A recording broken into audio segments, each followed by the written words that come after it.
इसके अलावा भी कई प्रश्न पूछे जाते हैं, जैसे आषाढ़ का एक दिन की अभिनेयता पर प्रश्न पूछ लिया जाता है। जैसे नाट्य तत्व के आधार पर आषाढ़ का एक दिन की चर्चा करें या नाट्य शिल्प की चर्चा करें, तो एक प्रश्न और हम लोग देखने जा रहे हैं, आषाढ़ का एक दिन की अभिनेयता। दोस्तों, आषाढ़ का एक दिन की अभिनेयता पर प्रश्न भी पूछा जाता है। और याद रखिए, मोहन राकेश जी का यह नाटक है, तो मोहन राकेश जी पर यदि कोई सबसे महत्वपूर्ण मुद्दा बन सकता है तो वह है उनकी रंगमंचीय दृष्टि, उनकी रंग दृष्टि, क्योंकि उन्होंने रंगमंच पर अपनी विचारधारा को सबसे अलग किया था। आषाढ़ का एक दिन की भूमिका में उन्होंने लिखा कि हमारे रंगों राशियों के विवेक को, हमारे दैनंदिन की आवश्यकताओं को, हमारी रुचि को प्रस्तुत करने के लिए जिस रंगमंच की आवश्यकता है वह पाश्चात्य रंगमंच से भिन्न होगा। अर्थात राकेश जी ने यह माना था कि भारतीय समाज की रुचियों को, भारतीय समाज की संस्कृति को व्यक्त करने के लिए विशुद्ध रूप से एक भारतीय रंगमंच की आवश्यकता है। इसलिए उन्होंने पाश्चात्य रंगमंच से अलग एक रंगमंच की आवश्यकता महसूस की थी। दोस्तों, किसी भी नाटक में रंगमंचीयता अथवा अभिनेयता का अर्थ होता है कि वह नाटक मंच पर अत्यंत सहजता के साथ मंचित हो सके, उसका अभिनय किया जा सके, उसे खेला जा सके मंच पर। तो इसके लिए जिन तत्वों की आवश्यकता पड़ती है उन तत्वों को ध्यान में रखकर नाटक लिखना ही रंग दृष्टि कहलाती है। यानी नाटककार जब किसी नाटक को लिखता है तो दो चीजों पर ध्यान दिया जाता है। एक, नाटक के तत्वों पर कि उसमें कथा कैसी हो, उसमें संवाद कैसे हो, उसका उद्देश्य कैसा हो, उसके पात्र कैसे हो। नाटक के तत्वों को ध्यान में रखकर लिखा गया नाटक नाटककार की नाट्य दृष्टि का परिचय देता है। किंतु जब कोई नाटककार इस बात को ध्यान में रखकर नाटक लिखे कि उसे मंच पर सहजता के साथ मंचित होना है, तो दोस्तों इस दृष्टि को रंग दृष्टि कहते हैं। यानी नाटक का मंचन या रंगमंच से नाटक का जुड़ना ही रंग दृष्टि है। और उन बातों का ध्यान रखा जाना कि कितनी आसानी से नाटक मंच पर मंचित हो, उसे ही अभिनेयता अथवा रंगमंचीयता कहती है। यदि कोई नाटक मंच पर सहजता से उतरे तो कहेंगे कि अभिनेयता या रंगमंचीयता की दृष्टि से वह नाटक सफल है। दोस्तों, डॉक्टर शांता गांधी, डॉक्टर राम गोपाल बजाज, ऐसे कई रंग कर्मियों ने, नाम सुना होगा डॉक्टर राम गोपाल बजाज जैसे प्रसिद्ध नाट्य निर्देशक या रंग कर्मियों ने मोहन राकेश के नाटकों का कई बार मंचन कराया और यह माना कि यदि उनके नाटकों से तत्समनिष्ठ शब्दों को हटाकर कुछ सामान्य शब्द रख दिए जाएं तो उनके नाटक किसी भी रंगमंच पर बहुत ही आसानी के साथ मंचित हो सकते हैं। जाहिर सी बात है कि आषाढ़ का एक दिन गुप्तकालीन परिवेश को दर्शाने वाला नाटक है।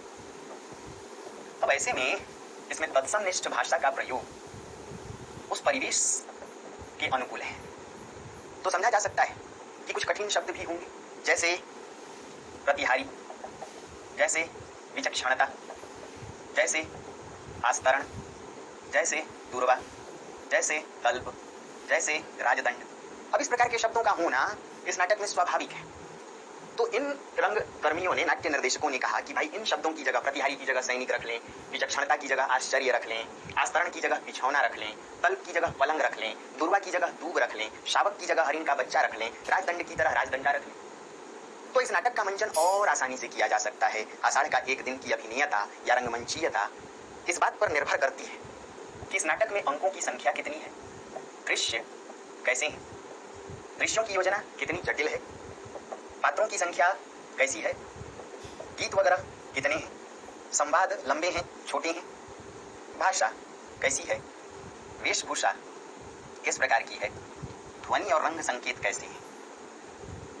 यदि बात करें इस नाटक की अभिनेयता पर तो यह कह सकते हैं कि आषाढ़ का एक दिन नाटक रंगमंच की दृष्टि से सहज है और सफल भी है, क्योंकि इस नाटक में कुल 3 ही अंक हैं। कितने अंक हैं? अंक जितने कम होंगे नाटक उतना कम समय में मंचित होगा। जो नाटक कम समय में मंचित होगा प्रेक्षकों को, दर्शकों को बांधे रखेगा। इतना ही नहीं, आसानी से उसमें बातों की संप्रेषणीयता बनी रहेगी, नाटक उबाऊ नहीं होगा और तो और खर्चीला भी कम होगा, इसलिए उसका मंचन, उसका संचालन और सहज होगा, सफल होगा। दोस्तों, नाटक आषाढ़ का एक दिन में एक तो अंक 3 है, ऊपर से तीनों अंक मिलाकर एक ही दृश्य है, सिर्फ एक दृश्य, और वह दृश्य है मल्लिका का प्रकोष्ठ, या जिसे आप ड्राइंग रूम कह लें या आंगन कह लें।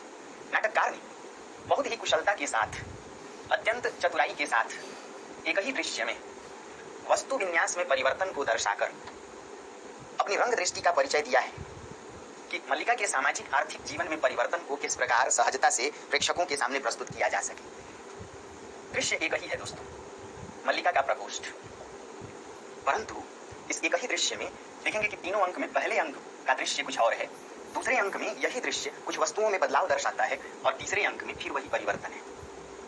पहले अंक में यदि आप गौर करेंगे तो दीवार पर रंगाई पुताई है, स्वस्तिक का चिन्ह बना हुआ है दरो दीवार पर। कपड़े धुले हुए हैं, सूखे हैं और तह बैठाकर उन्हें फोल्ड करके अच्छी तरह उन्हें रखा गया है। बर्तन साफ सुथरे हैं, धुले मंजे हुए। 4 घड़े हैं जिन्हें कुशा के आसन से ढका गया है, यानी चारों घड़ों में, चारों कुंभ में अनाज का भंडारण है। अंबिका छाछ से धान फटक रही है, यानी घर में कर्मशीलता है। दूसरे अंक में जब आप आकर देखेंगे तो वही अंबिका बीमार है जो बार बार खांस रही है, उसके खांसने की आवाज आती है, यानी इस घर को बीमारी ने, रुग्णता ने ग्रसित कर लिया है। घड़े 2 ही बच गए हैं, इसका अर्थ है कि घर की आर्थिक दशा धीरे धीरे बिगड़ रही है।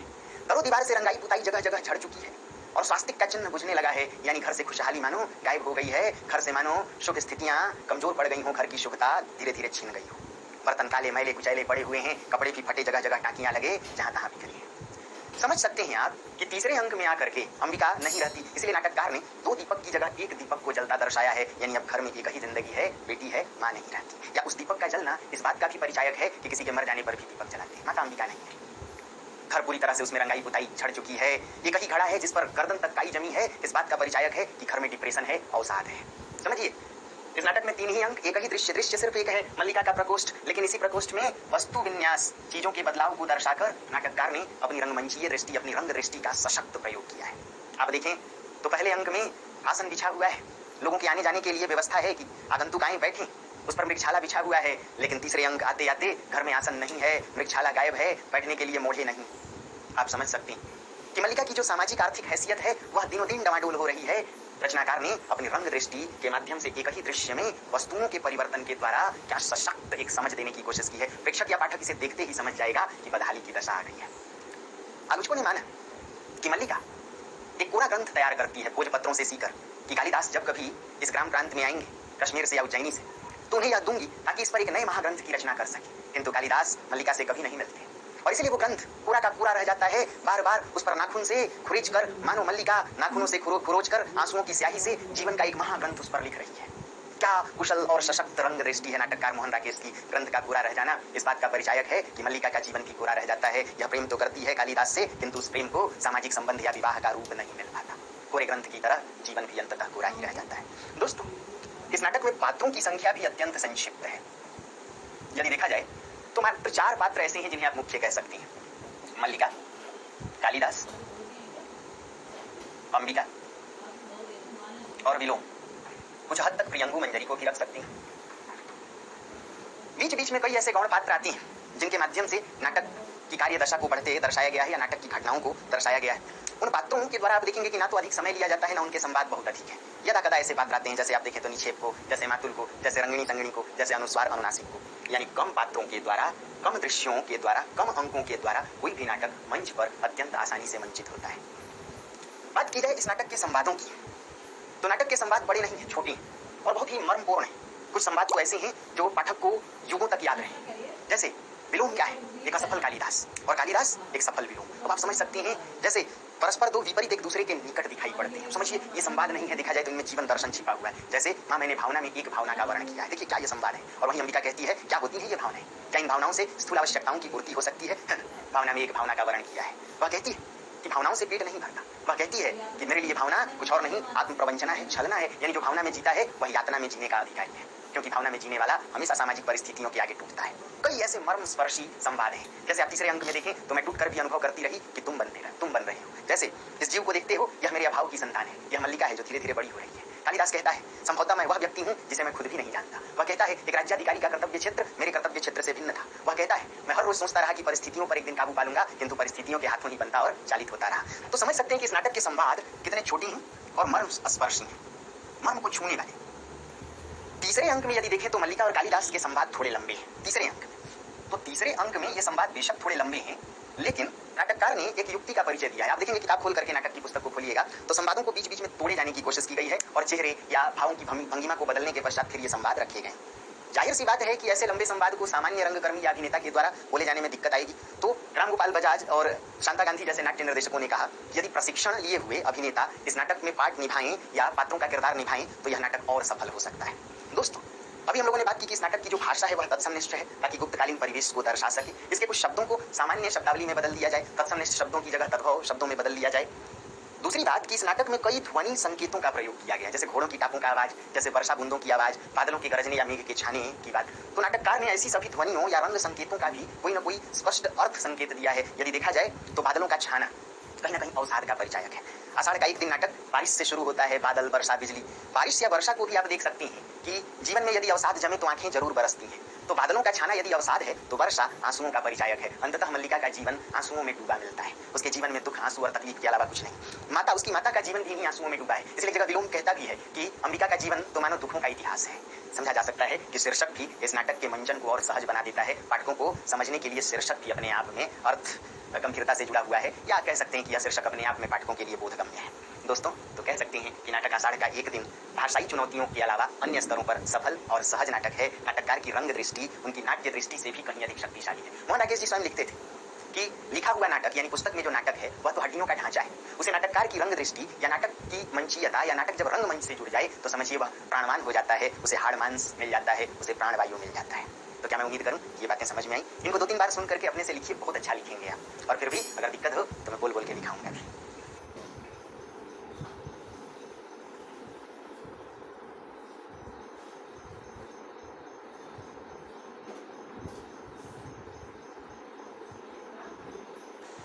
दोस्तों, हिंदी साहित्य के गद्य खंड में नाटकों से अनिवार्य रूप में प्रश्न आता है।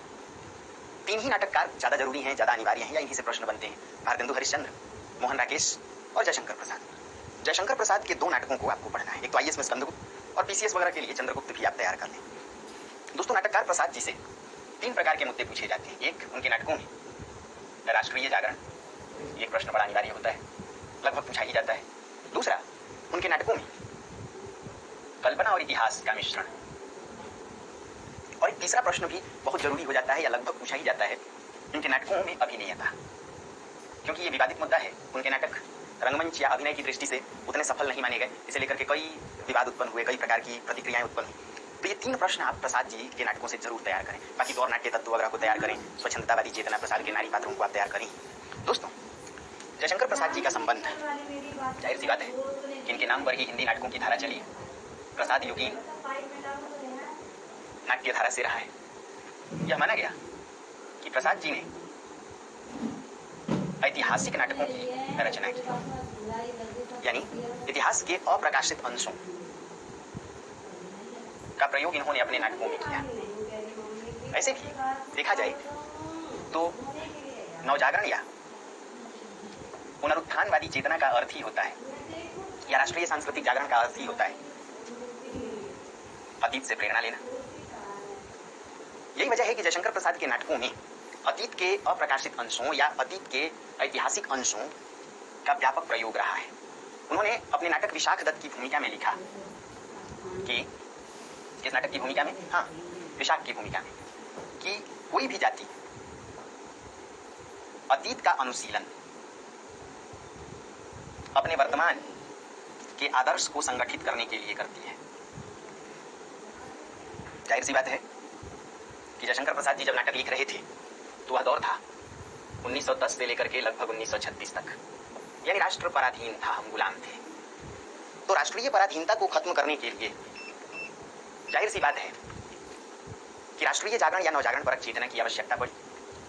जयशंकर प्रसाद जैसे नाटककार यह मानते थे कि हमारा अतीत स्वर्णिम रहा है, हमारा अतीत गौरवशाली रहा है, कई ऐसे प्रकरण रहे हैं जो श्लाघ्य रहे हैं, स्वर्णिम रहे हैं, क्यों ना उस अतीत का ही पुनरुत्थान किया जाए। यही वजह है कि आप देखेंगे प्रसाद जी के नाटकों में या तो मौर्य काल को उठाया गया है, या गुप्त काल को, या हर्ष काल को, क्योंकि माना गया कि अतीत के ये तीनों कालखंड किसी न किसी रूप में स्वर्णिम रहे। मौर्य काल के विषय में आप पढ़े होंगे कि न्याय व्यवस्था बहुत सक्रिय थी, कंटक शोधन, धर्मस्थीय, कई संस्थाएं थी, जन्म मृत्यु, विदेशियों के आने जाने सबका पंजीकरण होता था, बाजार वगैरह की व्यवस्था सुचारू थी। गुप्त काल में सबसे अधिक साहित्य का संवर्धन हुआ। राष्ट्रीय एकीकरण आप मौर्य और गुप्त काल में देख सकते हैं। सोने के सिक्के, साहित्य, ज्ञान, विज्ञान, कला के लिए गुप्त काल, और हर्ष काल फिर से भारत के केंद्रीकरण के लिए। तो जयशंकर प्रसाद के नाटकों में इतिहास या अतीत के ये 3 कालखंड सबसे प्रभावशाली माने गए, या इन्हीं कालखंडों को ध्यान में रखकर इनके ऐतिहासिक नाटक लिखे गए। यह माना गया कि प्रसाद जी के नाटकों के 3 चरण रहे। जो पहला चरण है, पहले चरण में उनके आरंभिक नाटक थे जैसे सज्जन, जैसे कामना, जैसे प्रायश्चित, जैसे कल्याणी परिणय। यह माना गया कि सज्जन उनका आरंभिक नाटक रहा है। दोस्तों, ऐसे ही नाटकों का इनका एक दूसरा चरण था, जब जन्मेजय का नाग यज्ञ, राजश्री, विशाख दत्त, जैसे नाटक लिखे गए थे। इनके नाटकों का एक तीसरा चरण भी रहा है अत्यंत चर्चित। ये जो तीसरा चरण है, इसमें इनके नाटक चंद्रगुप्त, स्कंदगुप्त और ध्रुव स्वामी आदि उभर करके आए। नाटककार प्रसाद जी ने इतिहास के अप्रकाशित अंशों से या उन प्रकरणों को उठाकर राष्ट्रीय जनता को पराधीनता से मुक्ति दिलाने का प्रयास किया। इसलिए यह माना गया कि इनके नाटकों में इतिहास का सर्जनात्मक प्रयोग किया गया, यानी इतिहास में कल्पना को मिलाकर एक ऐसी कथा, एक ऐसी लीजेंडरी कथा या मिश्रित कथा तैयार की गई जिससे उस समय की पराधीन जनता को झकझोरा जा सके, उसे नींद से जगाया जा सके, पराधीनता के विरोध में उसे एकजुट किया जा सके। इसलिए इनके नाटकों में आप देखेंगे तो सामाजिक एकता, सांप्रदायिक एकता, राष्ट्रीय जागरण और सांस्कृतिक उत्थान को विशेष महत्व दिया गया है। इनके सभी नाटकों में आप देखेंगे तो कहीं ना कहीं हमारे जातीय गौरव को, जातीय यानी आर्य जातीय गौरव का अर्थ राष्ट्र को एक रूप में देखने की कोशिश प्रसाद जी मानते थे कि जब तक हम बटे रहेंगे, विभाजित रहेंगे, तब तक हम पराधीन रहेंगे। इसलिए इनके नाटक कहीं मानव और नाग जाति की मैत्री की बात कर रहे थे। यदि इनके नाटकों में देखें तो नारी के मूल्यों के उत्थान की बात की जा रही थी, भारतीय नारी के नारित्व से भरे गुणों की चर्चा मिलती है, तो कहीं आप देखेंगे कि पुरुषों के शौर्य बलिदान की चर्चा है। प्रसाद जी मानते थे कि बिना त्याग समर्पण के, बिना राष्ट्र की बलि वेदी पर स्वयं को कुर्बान किए पराधीनता से मुक्ति नहीं मिल सकती। प्रसाद जी के नाटकों में अखंडता की स्थापना और एक विशेष बात है। नाटक चंद्रगुप्त में देखें तो भारतीय समाज को एक करने के लिए, हमारे भीतर से क्षेत्रवाद और अलगाववाद को खत्म करने के लिए कई प्रयास किए गए हैं। उसका नायक चाणक्य कहता है कि तुम मागध हो और तुम मालव हो। चंद्रगुप्त और सिंहरण से, तुम मागध हो और तुम मालव हो, परंतु क्या तुम अखंड भारत के नहीं हो? हम क्षेत्रवाद के नाम पर अलगाववाद के शिकार हैं, अलग अलग हैं, इसीलिए राष्ट्र की यह दुर्दशा हो रही है। मलेच्छों ने, यवनों ने हमें आक्रांत करके रखा है। तो जयशंकर प्रसाद के नाटक ऐतिहासिक रहे हैं, उनमें कल्पनाओं का मिश्रण है, इतिहास का सर्जनात्मक प्रयोग है, अतीत के अप्रकाशित अंशों के द्वारा, यानी जो इतिहास में बहुत ज्यादा लिखे नहीं गए, ऐसे अंशों पर प्रसाद जी का ध्यान सर्वाधिक गया और तब नाटककार ने इतिहास का सर्जनात्मक प्रयोग करते हुए राष्ट्रीय जागरण या नव जागरण को, पुनरुत्थानवाद को महत्व दिया। बातें समझ में आ रही हैं? यदि बात करें नाटक स्कंदगुप्त की, तो नाटक स्कंदगुप्त की केंद्रीय चेतना राष्ट्रीय जागरण है। यह नाटक अपने आप में एक मिथकीय प्रयोग है। आइए इसे देखने की कोशिश करें। स्कंदगुप्त नाटक नवजागरण पर चेतना से ओतप्रोत नाटक है। इसमें राष्ट्रीय जागरण तथा सांस्कृतिक जागरण या राष्ट्रीय सांस्कृतिक पुनरुत्थानवाद का स्वर मुखर है। जयशंकर प्रसाद जी के नाटकों की सबसे बड़ी विशेषता यह है कि उनके नाटकों में बेशक इतिहास की कोई कथा है या कोई ऐतिहासिक प्रसंग है, किंतु वह प्रसंग पराधीन भारत की परिस्थितियों से मेल खाता है। स्कंदगुप्त के विषय में यदि विचार किया जाए तो आप देखेंगे कि नाटक स्कंदगुप्त में ठीक वही परिस्थितियां थी जो पराधीन भारत के समय, यानी अंग्रेजी आक्रमण के समय भारत में व्याप्त थी।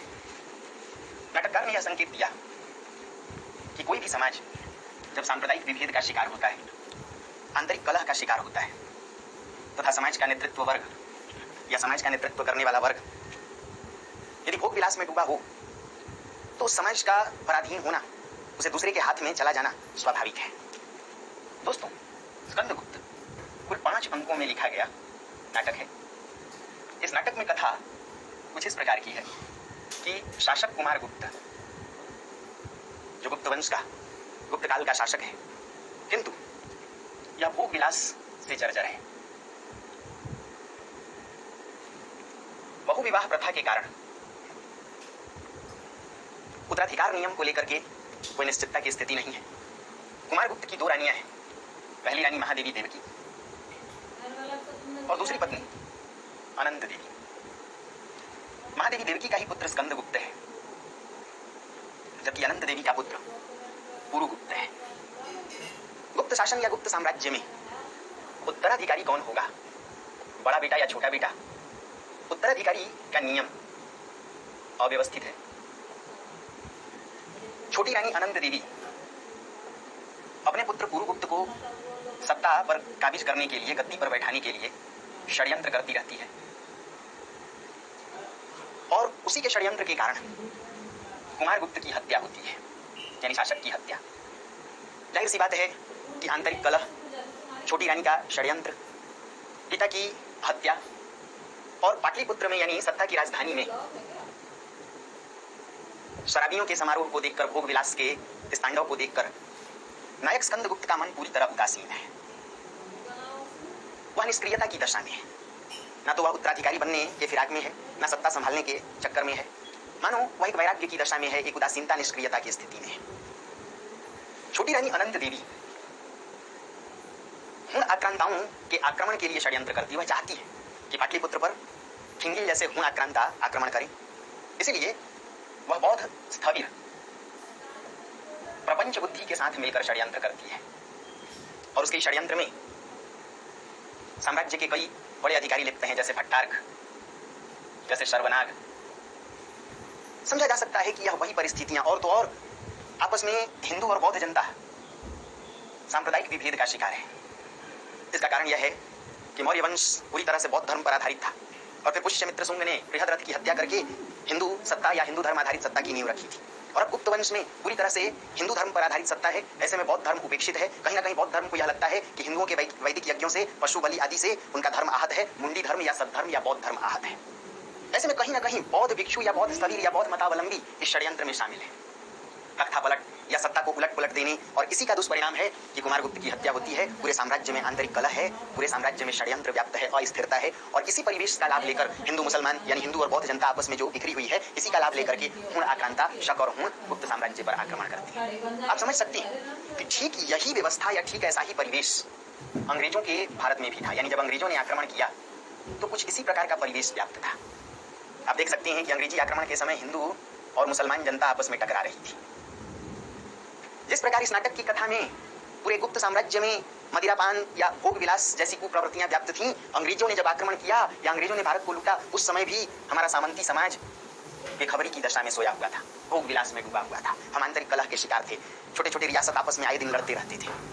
कहीं ना कहीं नाटककार ने नाटक स्कंदगुप्त के माध्यम से यह संकेत दिया कि कोई भी समाज, कोई भी संस्कृति यदि भोग विलास में डूबी हो, यदि वह धार्मिक उन्माद और विभेद का शिकार हो, सांप्रदायिक हिंसा उसमें व्याप्त हो, कलह हो, षड्यंत्र हो, तो यह तय है कि ऐसा समाज, ऐसी संस्कृति आक्रांताओं का शिकार होगा या होगी। दोस्तों, जयशंकर प्रसाद अपने नाटकों का नामकरण और उनके पात्रों के चयन में भी कई मिथकों का सहारा लेते हैं।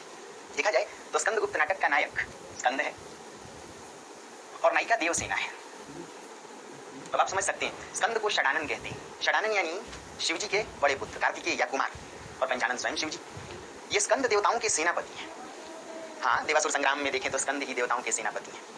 देवसेना स्कंद की प्रेमिका है या नायिका है कह लीजिए। अब इसका एक मिथकीय अर्थ देखिए कि आर्य साम्राज्य की सेना अर्थात देवसेना तभी आक्रांताओं पर जीत हासिल करेगी जब सेनापति स्कंद के साथ पूरी देवसेना हो। यानी भारतीय समाज एकजुट होकर के ही बाह्य आक्रांताओं से मुक्ति पा सकता है। दोस्तों, नाटक के पहले अंक की कथा कुछ इसी प्रकार की है कि पूरे साम्राज्य में कलह व्याप्त है, साम्राज्य में भोग विलास को खुली छूट है, शराबियों का समारोह होता है, और ऐसे में आक्रांता शक जैसे आक्रांता आते हैं, छोटे बच्चों को गर्म तेल से दागते हैं, महिलाओं का शील हरण करते हैं, बूढ़े बच्चे जवान किसी को नहीं छोड़ते। इन तमाम परिस्थितियों में भी नायक स्कंद उदासीन है। नाटक में जो दूसरे अंक की कथा है वह यह संकेत देती है कि किस प्रकार मालवा के शासक बंधु वर्मा के द्वारा स्कंद से सहायता की याचना की जाती है, क्योंकि मालवा पर शकों का आक्रमण हुआ है। तो दूसरे अंक में मालवा के शासक बंधु वर्मा के द्वारा नायक स्कंद से सहायता मांगी जाती है ताकि शकों के आक्रमण से मुक्ति मिल सके। यहीं से स्कंद में जो निष्क्रिय दशा है वह खंडित होती है और वह राजनीतिक सामाजिक सक्रियता की ओर बढ़ता है। नायक स्कंद चल पड़ता है मालवा की रक्षा के लिए, शकों के आक्रमण को रोकने के लिए, बंधु वर्मा की सहायता के लिए। स्कंद के सहयोग से मालवा की रक्षा होती है, शकों को खदेड़ दिया जाता है, शक भगा दिए जाते हैं, शक। किंतु आर्य साम्राज्य का अतीत कितना श्रेष्ठ रहा है, इस गाथा को या इस प्रसंग को नाटककार प्रसाद जी रखने की यहाँ कोशिश करते हैं कि स्कंद की सहायता से मालवा बचा लिया जाता है और बदले में बंधु वर्मा मालवा को स्कंद के चरणों में समर्पित कर देता है और स्वयं आर्य साम्राज्य का एक सैनिक बनकर जीने को तत्पर होता है। दोस्तों, इस दूसरे अंक में ही प्रेम और स्वच्छंदता, उदासीनता और वैराग्य का मिला जुला रूप भी देखा जा सकता है। जहां स्कंद मालवा पहुंचता है तो वहीं एक तरफ मालवा की श्रेष्ठी या वहां के धन कुबेर की बेटी विजया है और दूसरी तरफ बंधु वर्मा की बहन, छोटी बहन देवसेना। ये दोनों स्कंद से प्रेम करती हैं, किंतु विजया अपने प्रेम के उद्गार को स्कंद के सामने व्यक्त करती है और देवसेना उस भाव को छिपा लेती है। हालांकि विजया पूरी तरह से धन और काम लोलुप स्त्री है। इस बात को आरंभ में स्कंद नहीं पहचानता, किंतु आगे चलकर वह पहचान जाता है। जहां देखता है कि विजया का प्रेम भी अपने आप में परिवर्तनशील है। जैसे ही वह जान लेती है कि स्कंद बाढ़ में बह गया है तो वही विजया भट्टार्क से प्रेम करने लगती है। इसका अर्थ है कि वह एक स्वार्थी, अवसरवादी, धन लोलुप, काम लोलुप स्त्री है। देवसेना अपने मन के भावों को छिपा लेती है, उद्गारों को व्यक्त नहीं कर पाती है, किंतु आगे चलकर जब यह जानता है स्कंद की देवसेना का प्रेम कितना एकनिष्ठ है, त्याग और समर्पण पर आधारित है, तो मानव हृदय के सभी भावों को सौंप देता है, संपूर्ण जीवन को ही देवसेना और राष्ट्र के लिए वह अर्पित कर देता है। दोस्तों, इसी दूसरे अंक में बंधु वर्मा आदि के सहयोग से स्कंदगुप्त यानी इस नाटक का नायक स्कंदगुप्त आर्य साम्राज्य की एक संगठित सेना तैयार करता है और तीसरे अंक में यानी तीसरे अंक की कथा बताती है कि दूसरे अंक में तो पूरे आर्य साम्राज्य की सेना संगठित होती है, तीसरे अंक में हुण आक्रांताओं को खदेड़ने के लिए किंगिल है हुणों का सेनापति, उसे खदेड़ने के लिए स्कंद सैन्य अभियान चलाता है और पहुंच जाता है कुंभा या काबुल नदी से सटे मैदान में, कुंभा के मैदान में। तीसरे अंक की कथा यह भी बताती है कि नायक स्कंदगुप्त हुणों को खदेड़ने के लिए किंगिल के खिलाफ जब अभियान करता है तो किस प्रकार अनंत देवी छोटी रानी और उससे जुड़े राज्याधिकारी भट्टार्क जैसे लोग षड्यंत्र करते हैं। यह भट्टार्क कुंभा नदी के बांध को कटवा देता है, जिसके कारण स्कंदगुप्त की पूरी सेना बाढ़ में बह जाती है, स्कंद समेत पूरी सेना बाढ़ में बह जाती है। जयशंकर प्रसाद जी के नाटकों की विशेषता यह है कि इनके नाटकों में नाट्य संघर्ष आपको चरम सीमा पर देखने को मिलेगा। इतना ही नहीं, प्रत्याशा की दशा यानी आशा और निराशा के बीच की दशा इनके नाटकों की भी एक विशेष पहचान है, और साथ ही इनके नाटकों का जो अंत है वह भी ना तो पूरी तरह से सुखांत है ना पूरी तरह से दुखांत। इसलिए प्रसाद जी के नाटकों को प्रसादांत कहा गया, सुख और दुख दोनों के मिले जुले अंत से जुड़े होते हैं। दोस्तों, यह माना गया कि जयशंकर प्रसाद अपने नाटकों में राष्ट्रीय परिवेश को गठित करने के लिए दो प्रकार के पात्रों का चयन करते थे। प्रसाद जी ने दर्शाया कि महिला हो या पुरुष व्यक्तिगत स्वार्थ को त्याग करके ही राष्ट्र निर्माण से जुड़ सकता है, और यदि व्यक्तिगत हितों को ध्यान में रखा जाए तो यह तय है कि राष्ट्र की ही बलि चढ़ जाती है। यही वजह है कि प्रसाद जी के नाटकों में दोनों प्रकार के पात्र देखे जा सकते हैं। एक जो स्वार्थ में जीते हैं, सत्ता लोलुप धन लोलुप प्रकार के पात्र हैं, और दूसरे पात्र जो व्यक्तिगत जीवन या व्यक्तिगत स्वार्थ को कहीं आड़े नहीं आने देते, राष्ट्र निर्माण के लिए, राष्ट्रहित के लिए व्यक्तिगत हितों और व्यक्तिगत स्वार्थ की भी बलि चढ़ा देते हैं। इस नाटक स्कंदगुप्त में दोनों प्रकार के पात्र हैं। यदि आप देखेंगे अनंत देवी, भट्टार्क, प्रपंच बुद्धि, ये पात्र ऐसे हैं जो व्यक्तिगत स्वार्थ में जीने वाले हैं, इनके लिए राष्ट्र कोई मायने नहीं रखता। तो दूसरी तरफ स्कंदगुप्त, देवसेना, वर्णदत्त, बंधु वर्मा, भीम वर्मा, कमला, सर्वनाग की पत्नी रामा, ये ऐसे पात्र हैं जो राष्ट्र के लिए व्यक्तिगत जीवन का भी उत्सर्ग करने से कहीं परहेज नहीं करते। नाटक में जो चौथे अंक की कथा है वह यह संकेत देती है कि किसी तरीके से बाढ़ से बच करके स्कंद पुनः जीवित बच के लौटता है। आर्य साम्राज्य में खुशी की लहर दौड़ जाती है, और यह स्कंद देवसेना और वर्णदत्त के सहयोग से फिर से में उदार राष्ट्रीयता की चर्चा की है। छायावादी राष्ट्रीयता या जयशंकर प्रसाद के नाटकों की राष्ट्रीयता उग्र नहीं है, उसमें घृणा और उन्माद के लिए जगह नहीं है, उसमें विदेशियों से भी प्यार है और विदेशी भी भारत की भूमि से प्यार करते हैं। नाटक स्कंदगुप्त में श्रीलंका या सिंघल का राजकुमार धातुसेन जो भारत घूमने आया है, भारत पर शोध करने आया है, वह कहता है कि संपूर्ण भारत पूरे विश्व का है और वसुंधरा भारत के प्रेम से आबद्ध है।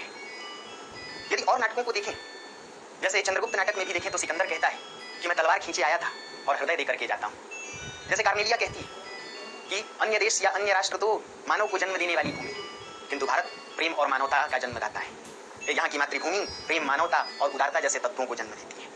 आप देखिए, विदेशी पात्र भी भारत की प्रशंसा करते हैं, यानी जो नाटककार प्रसाद की राष्ट्रीयता है उसमें घृणा के लिए जगह नहीं है, उसमें उन्माद के लिए जगह नहीं है, बल्कि यह उदार राष्ट्रीयता है, सर्वे भवन्तु सुखिनः की राष्ट्रीयता है, उदार चरितानां तु वसुधैव कुटुम्बकम की राष्ट्रीयता है। इसमें हिंसा, घृणा, उन्माद और संकीर्णता के लिए जगह नहीं है। दोस्तों, यह माना गया कि प्रसाद जी जिस राष्ट्रीय जागरण या सांस्कृतिक जागरण या नवजागरण परक चेतना को महत्व दे रहे थे, उनकी यह चेतना इस बात में विश्वास करती है कि कोई भी समाज तब तक स्वतंत्र नहीं हो सकता जब तक वह स्वनिर्भर न हो, और स्वनिर्भर होने के लिए यह आवश्यकता है कि समाज विदेशी संस्कृति और विदेशी वस्तुओं के प्रति नकाल वृत्ति छोड़ दे, अनुकरण छोड़ दे। नाटककार प्रसाद जी ने यह माना, बिल्कुल यह वही दौर था 1904-5 का, जब स्वदेशी मूवमेंट समाज में और राष्ट्र में गतिशील था।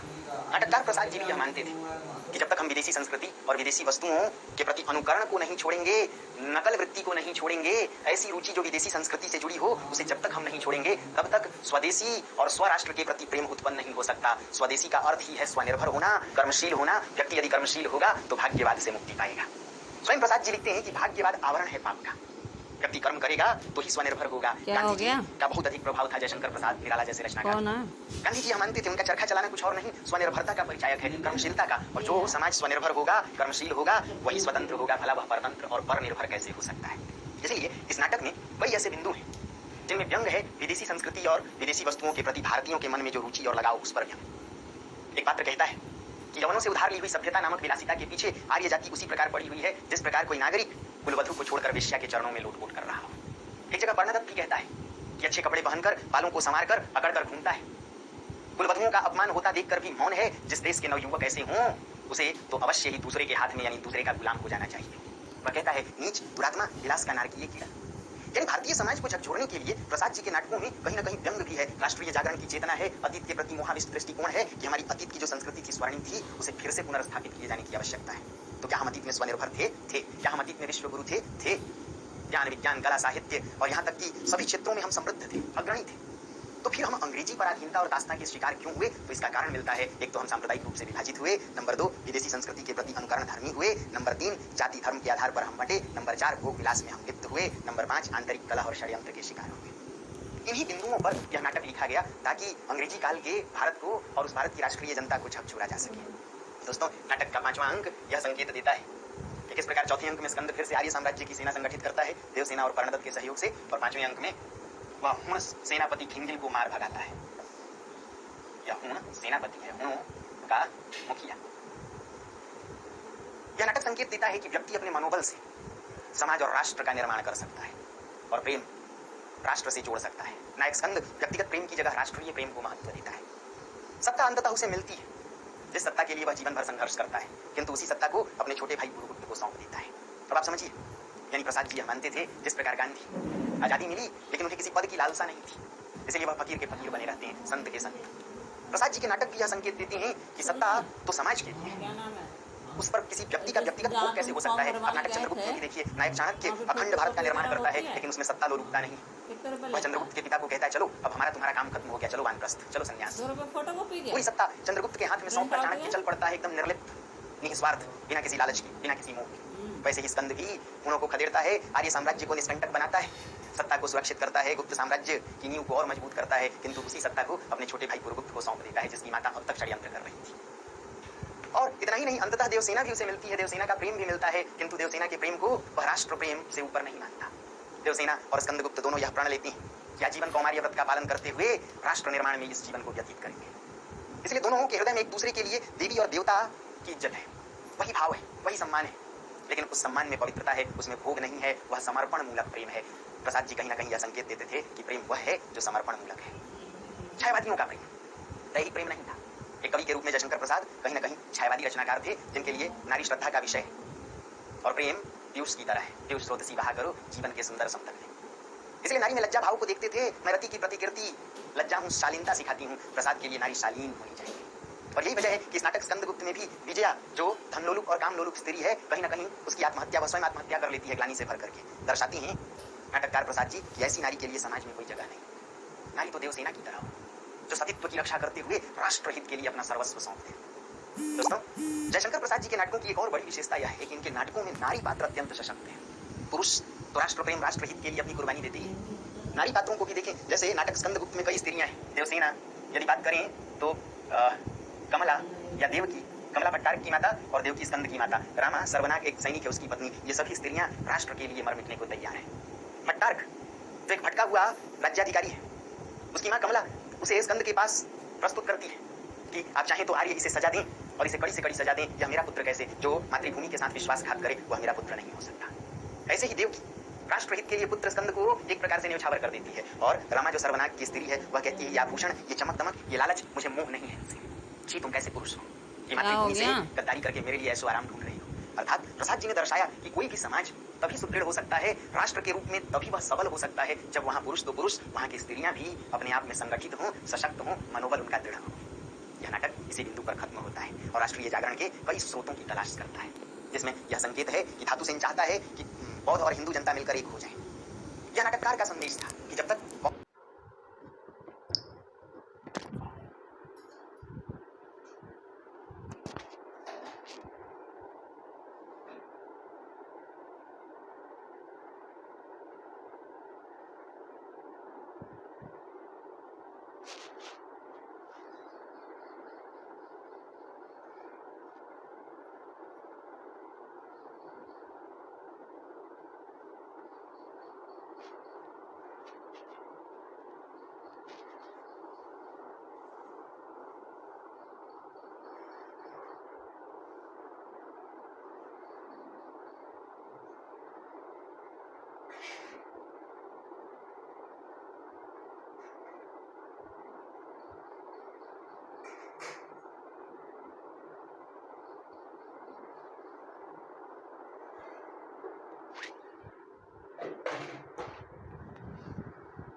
आज छुट्टी है क्या? तुम्हारे यहाँ तो निकलता होगा प्रिंट आउट जहाँ से तुम कंप्यूटर सीखने जाते हो। प्रिंटर नहीं है? प्रिंटर नहीं है?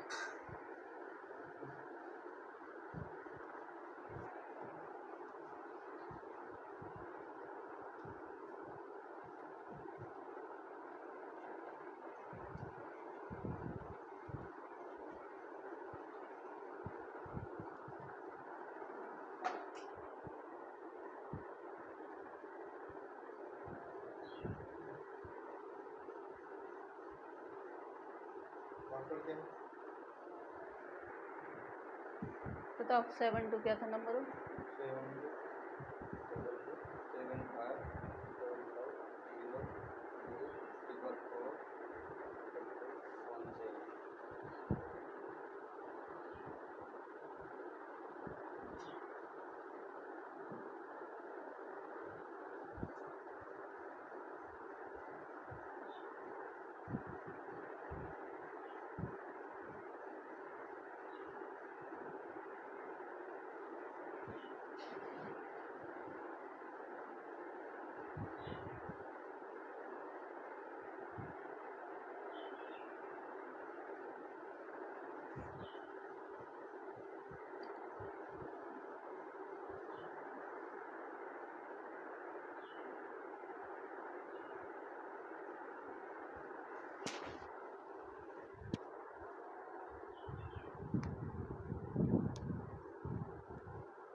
50 MBPS का प्लान है ना?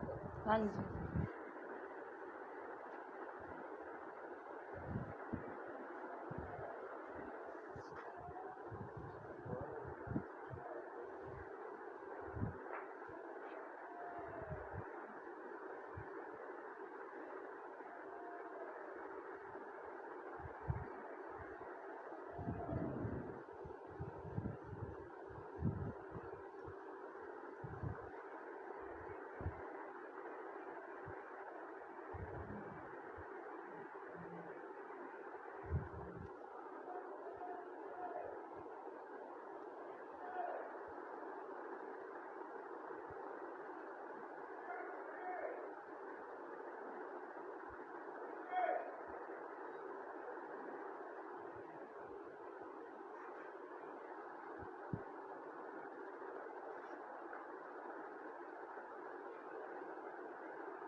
बंद कर दिया क्या?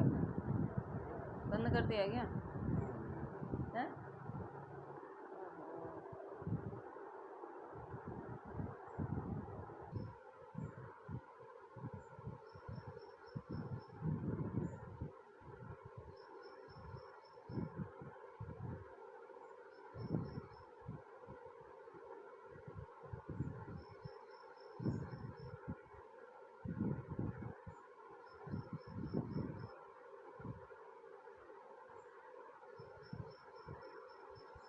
सही है।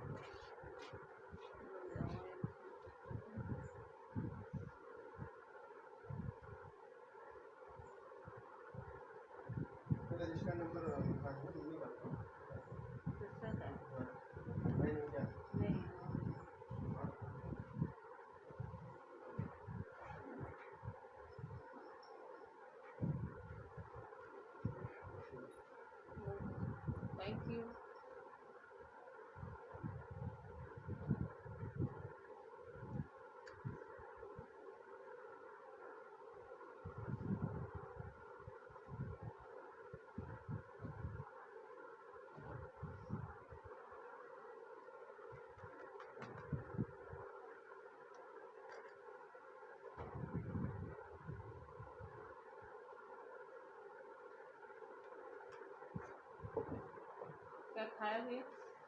क्या खाया हुए?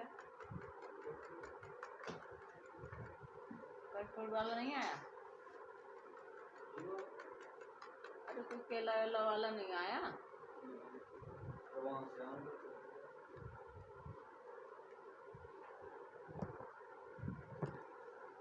ऊपर वाला क्या खाएगा?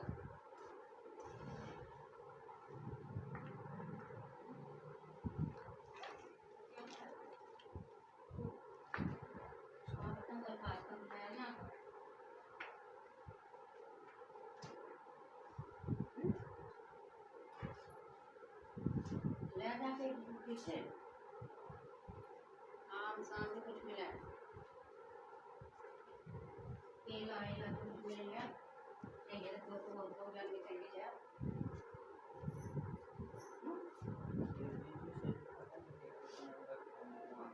वहाँ से भी कहाँ से पाया अब नहीं रहता हम जब नहीं तो वहीं से लेते हैं ना ऊपर कुत्ती वाला कौन सा पीट रहा है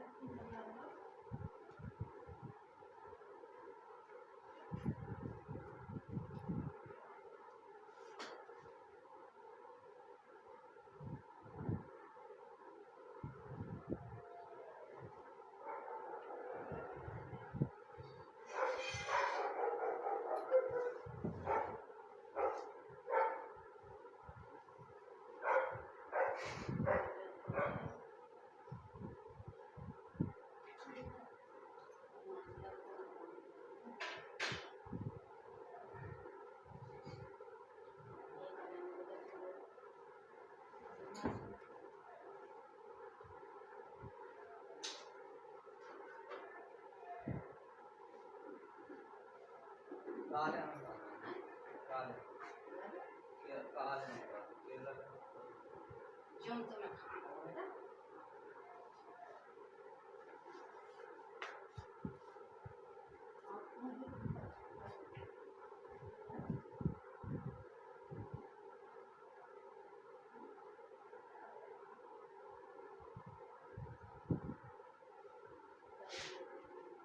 एक दिन का ना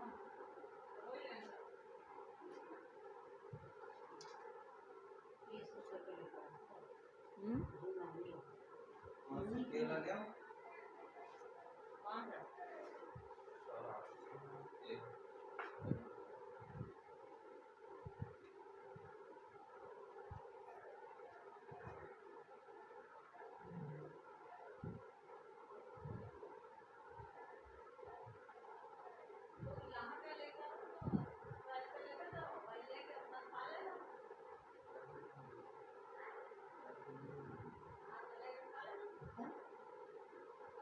पता नहीं आओ सके नहीं आओ करने को भी है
क्या कह रही हो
बाहर सोफे ना करिए यहाँ जरी लाग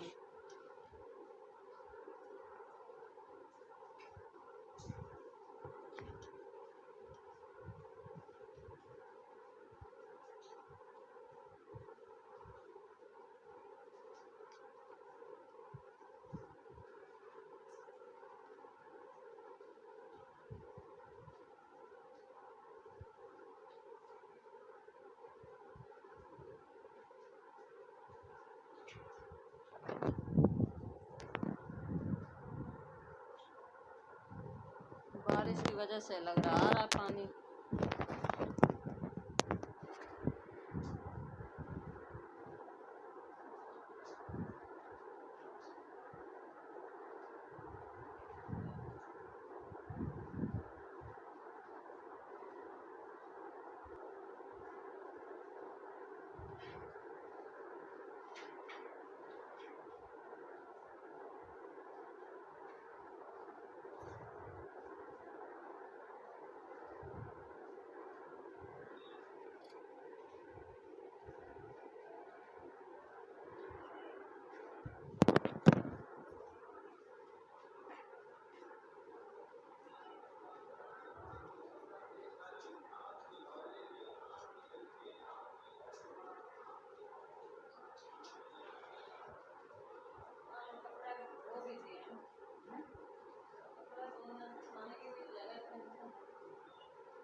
आम ले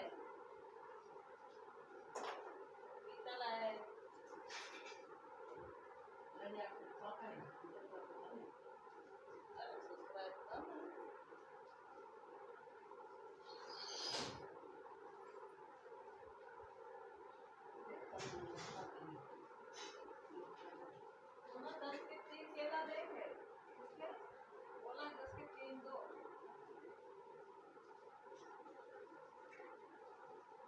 के देख के लेके खाना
खोल दी ना।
दूध के इंतज़ार में।